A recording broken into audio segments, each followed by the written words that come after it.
Okay, we're recording. Yay! Let All me right. just share my screen real quick. Mm-hmm. Maybe. Okay. So, we already did the prayer. So quickly summarize the case. Um, Cassidy, you mentioned it was kind of like hard for you to understand a little bit, but hopefully as we kind of summarize it, it'll help. Mm-hmm. Um, Hopefully. so what did you guys get from the case? Like what was, I mean, if we could, Dora, if you could summarize it, because I'm not good at summarizing. I'm bad. You're good. Yeah. uh, So, like, in a nutshell, this guy just needs to figure out a new person to take over a really, really high end position. So, it's not like you hand it to just anyone. So, he can either choose between a gal who's already working for them, but who isn't quite as well seasoned as he'd like, or there's like four or five other options that he's been able to network and reach out to. So yeah, that's pretty much his situation. that's pretty much it. Yeah. So I he, feel like they overcomplicated it a lot. I don't know about you, but I would yeah. totally agree. right. If you had just handed me like in the back all of the exhibits that go over like this is their profile and this is the company they come from. If you just handed me that and said, okay, what's the pros and cons? I could have worked with that. I Yeah. didn't need this whole like, and then he thought this, you know. Yeah. Stop! You're dramatic. Oh, it was funny. I kind of liked how it was broken up into like conversation though. For some reason, like made it easier for me to read. I don't know, but There you go. but anyways, yeah. So basically, they're like, I'm trying to remember. I think he's like a semiconductor or whatever. They're semiconductor analyst or whatever. Uh, he like resigned, and this Steven guy is like trying to figure out who to hire next. Is Right. essentially his problem. Right. Okay. So he's gone to this guy that that's helped him hire people in the past, and he suggested two or three people, and then he's had some random lady that like reached out to him and was like, "Oh, you should interview this person too." Mm-hmm. So Yeah. that's basically it. Right. Um, all right. So next, it's gonna say, discuss the following with your group. So the pros and cons of all the candidates. So what did you guys think of the candidates? Okay. We could go over them one at a time. Yeah. So maybe we can start with, I don't know. Yeah, let me find the first one in the exhibit. Yeah. There's like a lot. Right. David Hughes. David Hughes for refresher. Um, See if I can pull up just like the summary at the very end. Maybe that'll help us. right. Um, Oh, David I think Hughes. Let's see. is he the really old one? Um, it says he does look his age, but he wonders if the job has worn him out. Mm-hmm. Yeah, yeah. And so he's also kind of old-fashioned. He's fired his last junior assistant, and like considering that he probably overworks them because he's not into like working with technology. I could also see him like blaming them for things that go wrong that are actually his fault. Right. I'm I did think it was suspicious of interesting his too, like just that he, doesn't work with technology, and I don't know, he's old fashioned. I don't know. I think that's another, a con. Is it me? At some Oh, point, sorry, I think Parker. you gotta like. You froze, Parker. Oh, sorry. But We all like sat there. We're like, is that my screen or just his? But yeah, you were frozen. Yeah. okay. Sorry. Well, I do think it's like funny that he's I don't know how to say this. Like he's not into like technology and stuff. I think that's definitely a con. I don't know. Mm-hmm. But All right. anyways, kind of lost my train of thought, but that's okay. I'm trying to like get a grip on who everyone is. Right. So we have old man. Old man is David. Okay. Soraya, do you have an opinion on the pros and cons for David Hughes? Oh wait, your speaker, your It's microphone. There you Sorry. go. There we go. About David, right? So he has over 30 years of experience as Mhm. semiconductor analyst.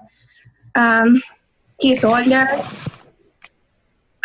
He has close client relations. He's a team player and excellent mentor. Mhm. For the cons, I think that he lacks of precision in his work. His travel schedule has been described as less intensive. Yeah, no more. Very good. Yeah, there was that point about his grandkids. Oh Like yeah, he'd that's put right. things off just so that he could spend time with them. So he's definitely kind of switching gears into more of a retired phase. Hey Suzanne, Hey there. how you feeling? Not too bad. Don't know what the issue with my inbox was. I was like, I'm not seeing an invite. So I promise I'm not flaky. I promise I'm not a stalker either. I noticed on your accountability project that it just said sick, so I was like, oh. I was like, she's sick. But I'm doing better. The start of this week was pretty rough, but it was like just congestion stuff. So that's the worst. All right, so we're kind of just talking about the different candidates in the case and like the pros and cons of each one. okay. I was just reviewing some things. I'm still kind of looking at the candidates, but the ones that were recommended, the David guy and Gerald, Gerald. I don't like either of them. I don't like Gerald. Like, to be honest, I think Gerald is like one of their biggest concerns is he just looking to make a lot of money, and I think that's what he's looking for. Like, he asked for compensation like 4 times in the interview, and I was like, stop. Yeah, I liked Steven's response. I'm actually looking at it right now. The compensation is not an art of statistical averages and the standard deviations. I thought that was really funny. Like, I mean, I haven't done a lot of interviews for high level positions like that, but like I've done a lot of interviews, and one of the most annoying things, like, okay, everyone knows that the person's there to get a job and make money. That's like on the table. Like, no one needs to like wonder or like, are you here to get money? Like, duh. But when people are just like, well, what's it pay? Like, I hate when people ask that. It's so unprofessional and it's so annoying. I don't know, like, because to me, a lot of times when people say that, it kind of, I don't know. I feel like if somebody really were a quality worker, they'd know to get to that, I don't know, more tactfully. It's like, I don't know, in my mind, you need to prove that you're worth the compensation that you're going to be asking for when that question comes up. That's kind of my point of view on that. That's true. So I'm curious, why didn't you said the other one you didn't like was David, right? Yeah, that was the Like about David? second one. I don't think he was as bad as Gerald. Like Gerald, immediately I was kind of like, But what was it? He's the really old one.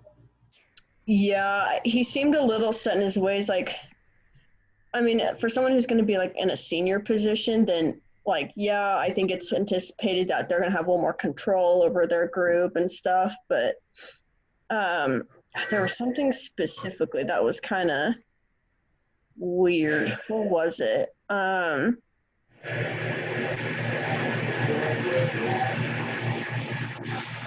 What was it? Sorry, it was like reviewing everything. I'm trying to remember who everybody is. Was it about his grandkids? There was that, and He fired his junior analyst. yeah, maybe just a little tricky to work with and just a little weirdly picky. It's like, I feel like when you're in a, I don't know, there's certain ways to own an interview, and I don't feel like he owned it quite. Because I don't know, like I feel like when you're in interviews with some people just are very natural with talking and they're easy to trust. And this guy's kind of like, Mm-hmm. So Soraya, if you had to pick someone who was your favorite, like a candidate who was your favorite, who would you pick? I think that Seth, because he is a great stock picker. He has a strong contacts with power chip. He is responsible. He has a good personality. Yeah, and he's younger talent. Mm-hmm. I like that.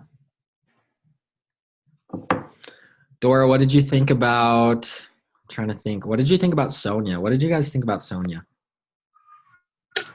I loved her. She was my choice personally because she'd be definitely a more permanent person. She's not going to go anywhere because she has kids, you know, and she's not just going to pull them out for any old reason of their school and from their friends. Mm-hmm. So she was great. She also, even though they're worried about her being a mom and not being able to keep up with the 24 hours a day, 7 days a week job, she seems to be doing a really good job of that right now. So I wouldn't be too worried about that. Money isn't the issue for her with her job. Like, she's surprised if she's supposed to be making more. So obviously that's not her biggest concern. This is her passion. She loves it. So that's kind of my thoughts. Yeah, I love Sonia. She was my favorite. She's great. I felt like she was I don't know, I just felt like she was more professional than any of them.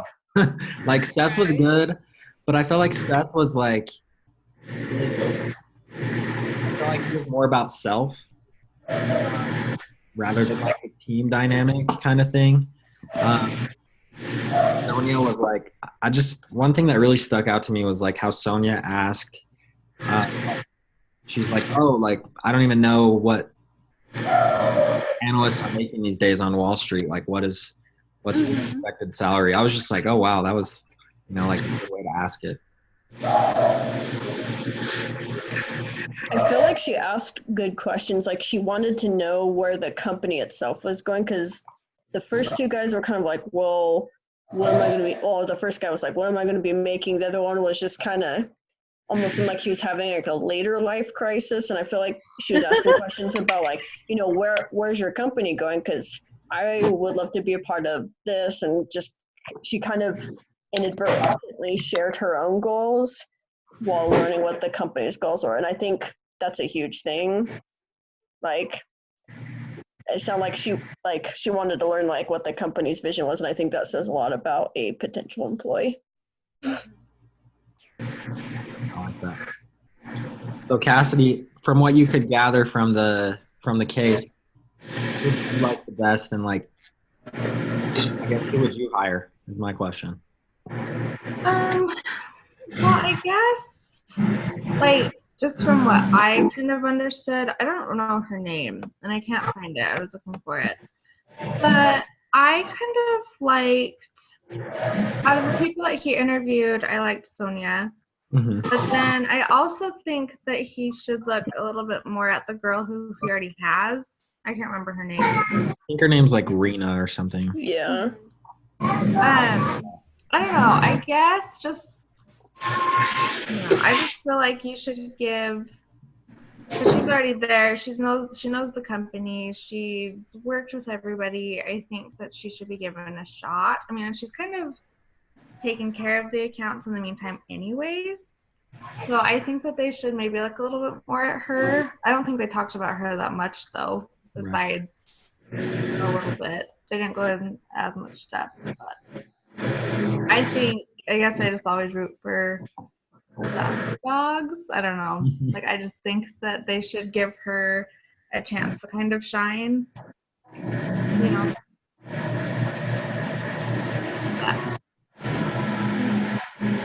No, I agree. I kind of was having some of the same thoughts. Like, I think where she already knows like the company culture, is used to it. We wouldn't have to obviously like train her further. Like, I mean, she'd have to, probably learn some things in her position, but she wouldn't have to like, adapt to a new culture, I guess. But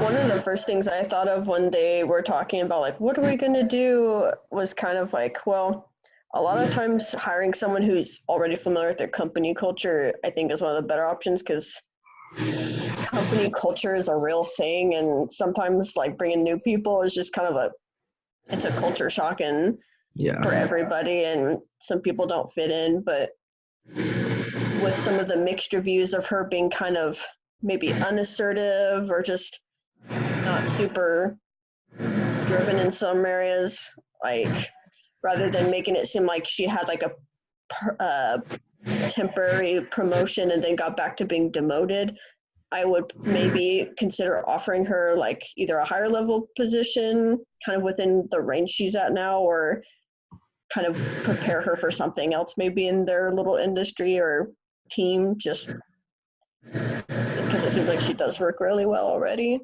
Mm-hmm. I think the only issue I had with her was the lack of vision that she had, because all of the other candidates, well, not all of them, but the ones that stuck out the most had a vision of what they wanted to do, and that proactive priority that they took, they like, it's what they could do for the company, not what the company could do for them. But she didn't really have that, so that's where I could see where they wanted her to have more experience so that she could kind of key into her creativity with it that way. But he was also getting emailed complaints, like, please hire somebody else, like, let's get this on the move, because it didn't sound like the culture of the company was saying yes to her. They were just kind of like, no, we want to be under someone else. Yeah. Didn't really feel like they ever really gave her a chance, honestly. I think that's a good point. That's a good point.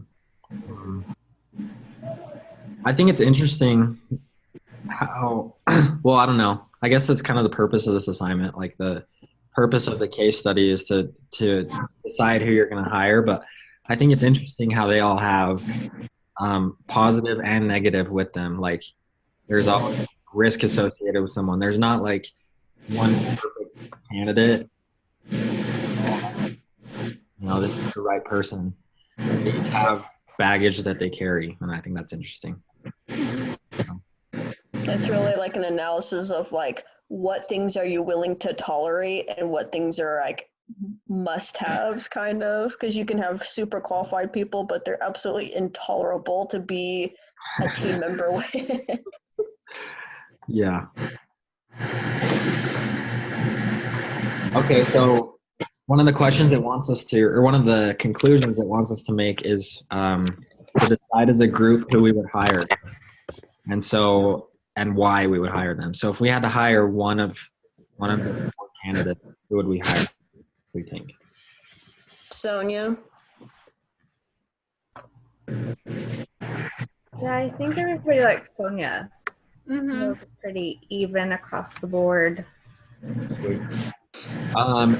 So there's the other document that it had us, it's like Recruitment of a Star. Oh, actually, no, it's not. There's a separate document. It's called Recruitment of a Star Salary Information. So now that we've chosen to hire Sonia, it wants us to talk about the salaries. And so let me Let me put it on the screen and I can show it to you. Hold on one second.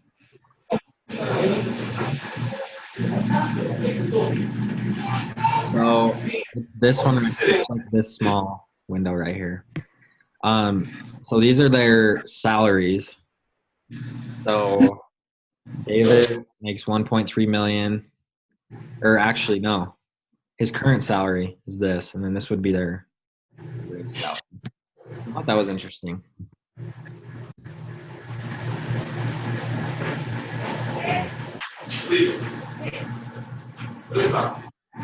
I do like how I think it's interesting too how it has salary right here, the current like semiconductor, and if you look, like David makes 5 times as much as she does. Like that's crazy.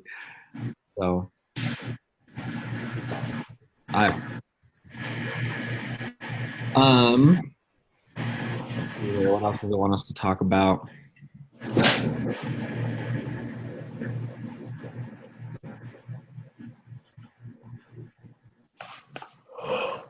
So, all right. So, seeing this salary information, I'm gonna pull it back up.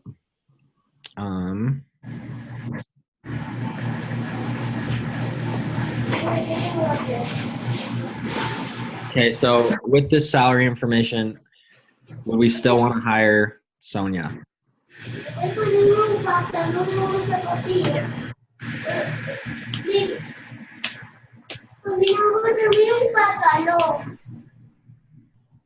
I personally think yes. I don't know about you guys, but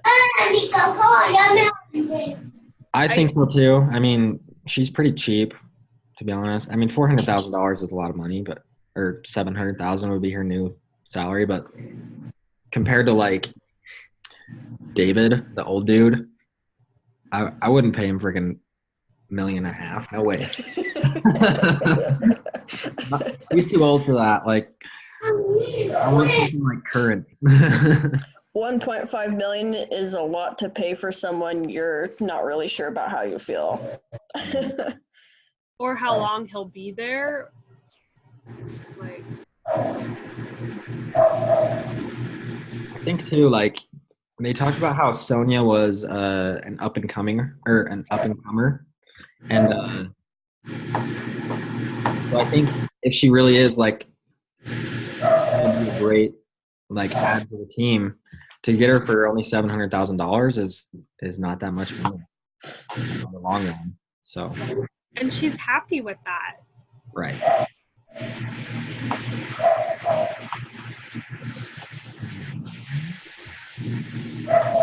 Cool. So I don't really know what else he wants us to talk about with that, but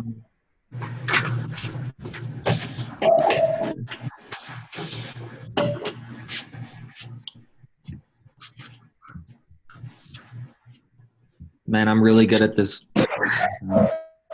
I keep trying to minimize the Zoom meeting, and it's like you can't minimize as the host, and I'm like, oh. You're good. It's okay. I feel like I have to relearn how to use Zoom every time I use it, and I use it 3 times a week now. Okay, so this is a good question we can talk about for a minute. So, Cassidy, you had mentioned how you thought that Rena could get a permanent offer or at least some sort of chance. So, do you think you should have given her an offer or at least considered her as a candidate? Sorry, it was kind of bringing up. Do I think they should have considered her as a candidate? Yeah, like, do you think, like, as a group, do we think she should have been given a better chance? Do you think we should have been given, like, she should have been given, like, an offer? I think so. I don't know. I just think, like, because as an employee in her position, they don't really seem like they are considering her, and that's kind of deflating. So, I mean, I would feel as confident if I were her. Like, I would feel like that was kind of a slap, I guess. and I would want a chance to be able to kind of like improve my skills and really show that I can like be motivated and show that I can be a decision maker and be assertive and so I think I should have given her more of a chance, and she might have been a little more amped to show and like improve herself as an employee, I guess. I thought it was interesting too. I don't remember exactly how it was phrased, but something like Steven went up to her and said, oh yeah, like if we don't find someone who's more experienced or something, we'll stick with it. I was just like, Yeah, that's an interesting way to put that. yeah, I don't think that was very nice. But I do like how they did continually like assure her, if you don't get this job, we're still going to give you a leadership position somewhere else. That's true. I didn't think about that. That was good. What did you guys think about how Steven kind of, I don't know how to word this, like how Anita, I can't remember the girl's name. Her name's like Anita something. He like called Steven and was like, hey, you should interview that. And instead of consulting with the guy that had helped him get the other 3 candidates, he just went ahead and did it. What did you guys think about that? So I've worked for recruiting networks before, and that's what she was part of. She was just a independent recruiter reaching out to him from a different company that they're not subscribed to. But it sounds like this guy was paying her to just get his foot in the door in a bunch of other companies that are looking for somebody with his talent. So I was more concerned about him than about the fact that she was reaching out to Spencer or Steven or Spencer. I had another thought.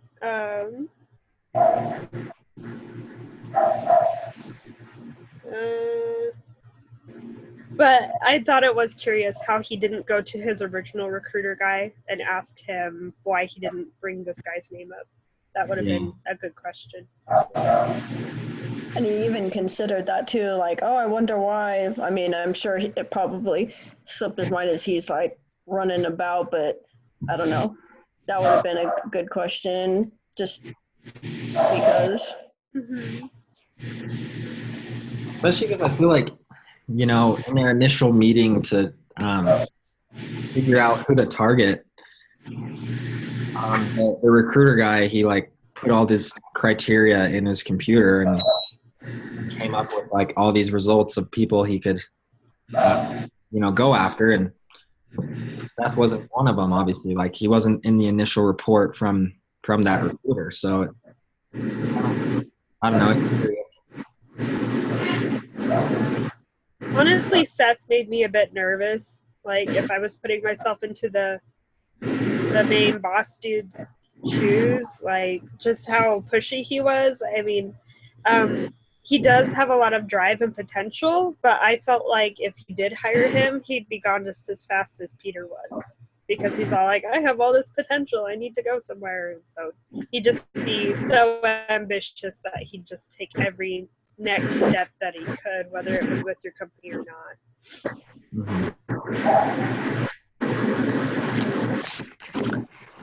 It kind of I think there was some people, they were kind of joking, but not joking at the same time. This was a while back, but I think we had hired a few different people because we were really short-staffed as far as like field workers for construction, and got some experienced people finally, but a bunch of them just kind of ditched.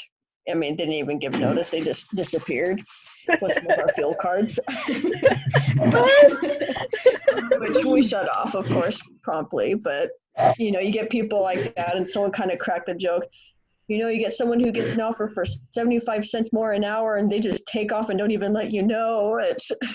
But it's like a real thing. Like people are like, oh, this much more? Okay, I'm leaving. And just for like the littlest compensation. Like, I'm not saying compensation's bad. Like, you need to get paid.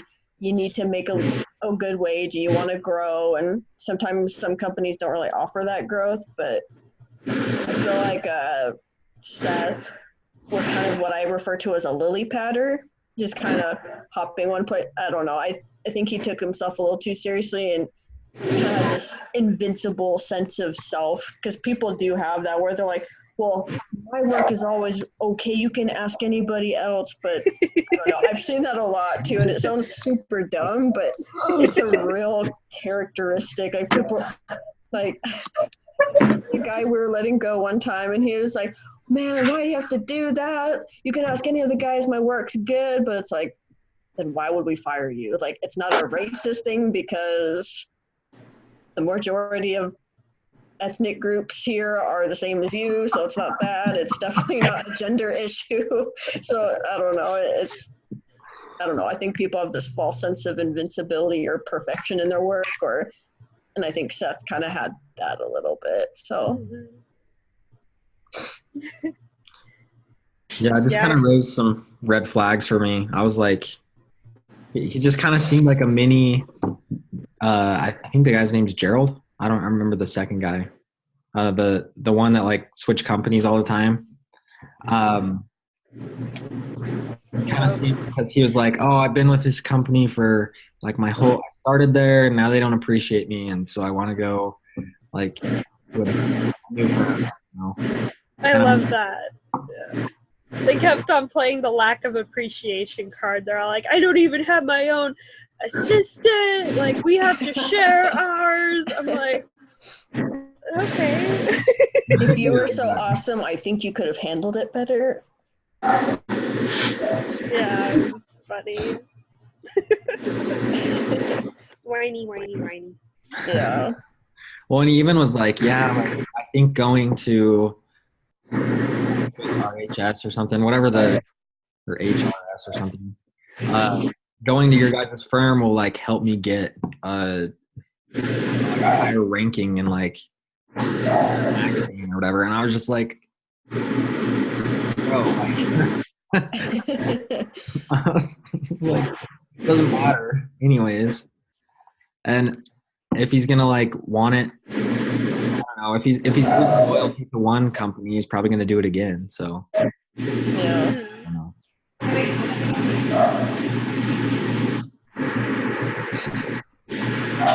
So here's a question: Do you guys think Steven should have gone after Peter? Like when Peter was like, "Oh, I'm leaving because I'm getting more money." Like at the very first. Do you think he should have tried to keep Peter around, or? There's only so much you can do, and he did see that he was able to pay him a little bit more, but I don't know. In my opinion, I wouldn't want to keep someone around if they were just looking for credit or just self-fame. And he was starting to get a bit cocky with the other workers anyway. We're talking about Peter, right? Some of the... Okay. So something I may have missed in the reading. So did Peter actually like put in like a notice and leave, or did they just let him go because they heard he was looking for work? He put in a notice. Up and left. Okay.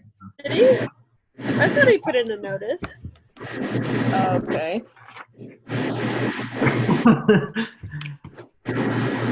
Well, if he did put in a notice, I think it's kind of dumb to fire somebody.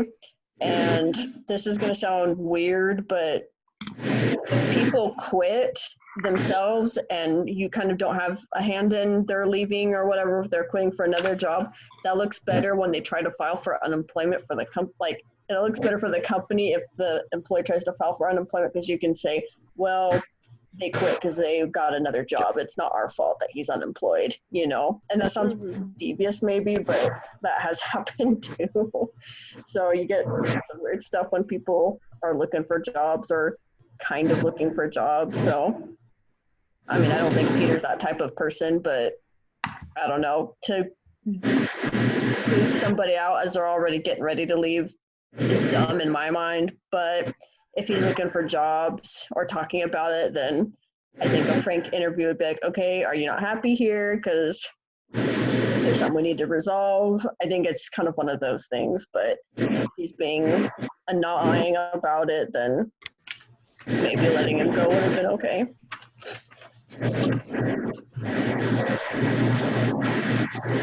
Typically, a company deciding to fire somebody is a pretty big deal because that means that they're agreeing to help support them if they file for unemployment. So the company has to pay the expense of supporting them while they're looking for a new job.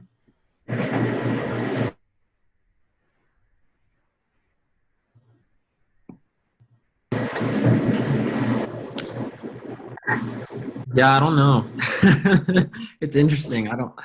I mean, I guess it kind of comes down to communication. I think. Oh, yeah, you're right. He did quit without it. I don't know if he like. What? How did he leave, Dora? Did you say you figured it out? Yeah, I just found he totally did quit without any notice. He just like, yep, I'm done. Okay, that does ring a bell. Thought, but I don't know.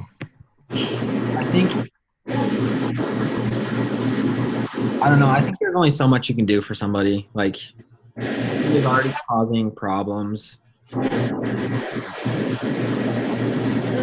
At some point, there's like a cost benefit that you have to like decide. Like, is it worth it to keep him around? Or should I just let him go, kind of thing? And if he's too much of a hassle to keep around, I would just let him go.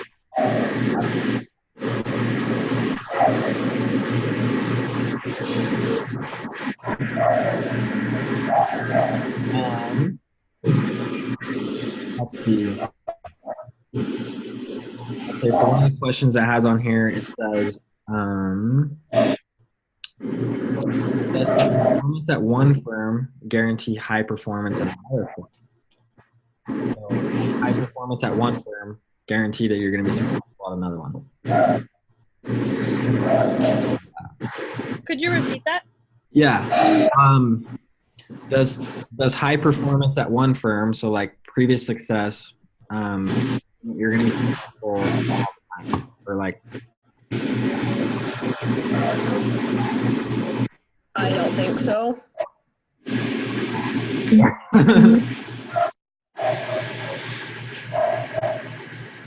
Why do you think that?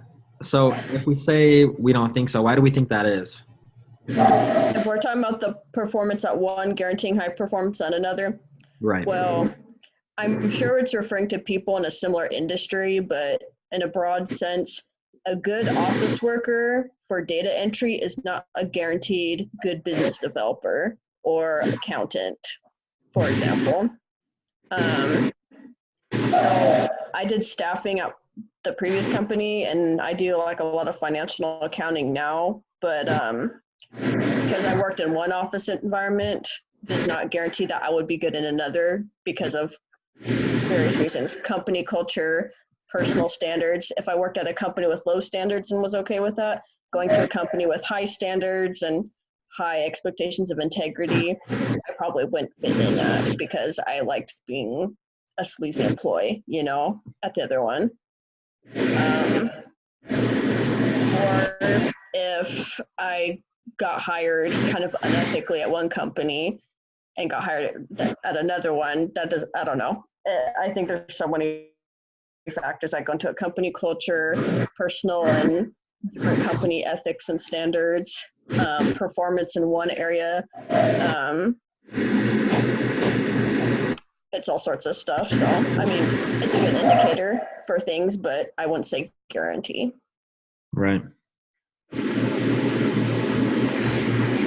Yeah, I would agree. I think this question is kind of, it actually says from does good performance at one firm guarantee good performance at another firm. So like in the case how all the candidates are going from one firm to another, I think Suzanne, you hit on a lot of like people, like the culture at one organization is like can be completely different from a separate organization, and like sometimes don't like jive well one with another. Like it isn't a good fit. So Yeah. When I did staffing, we did recruiting for this. I think they manufactured aerospace parts or something, and most of the positions we filled were like office things. So it was like data entry and stuff. And I thought they were a cool company at first because they seemed really laid back, but actually sent some of my friends there who were hard workers, and both of them were asked to be fired by that company because of stupid little things and whatever. But anyways, I helped them get better jobs after that, but I was really mad. But the girl that had been hired there previously, and I was thinking, okay, cool, she's doing really well there. She's helping with payroll, but I would never hire her now that I know what that company is like, because all of their employees harass and discriminate and cause a lot of issues and stuff. But yeah, I would never hire her to do payroll because she enjoys that company's low standard. So I wouldn't, just because she is a good worker for that company, I wouldn't hire her for ours or anybody else's that I esteem.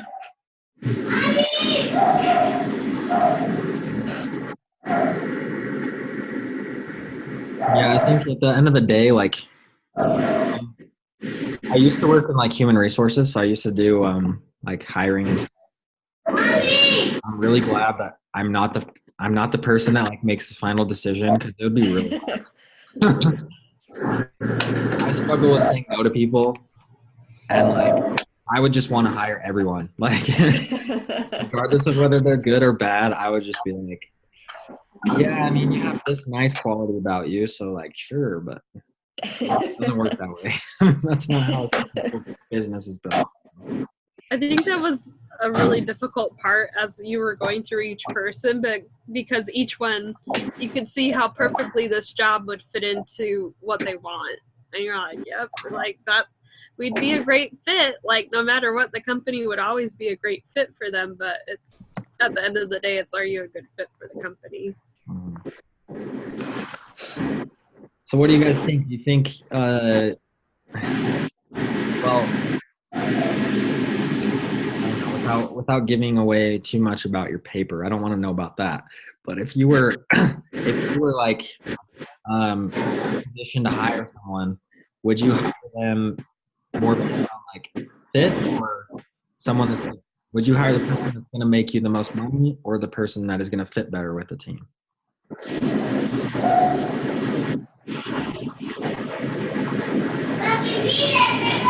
I feel like that's kind of a double-edged sword because you ultimately need both. Like you need someone who can work within your team and be helpful and coordinate things and be effective, but you also need somebody who is going to make the company money, because if they're a cruddy worker and they're actually costing you more money, then you're not going to want them. And that sounds really negative, but just from like an accounting or even hiring perspective, like let's say you have somebody and they can do the job, but they're really slow, they're inefficient, and even if they're really nice and they're really good at other things, if they're not doing their job properly, they're just extra cost to your company, and they're not really making you money. They're just, I don't want to make them sound like a burden, but they're not, they're just a cost, extra cost, really.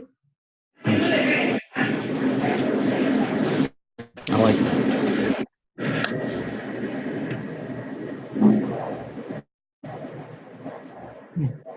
Any other thoughts or any like comments people want to add? I really don't have much more, so. I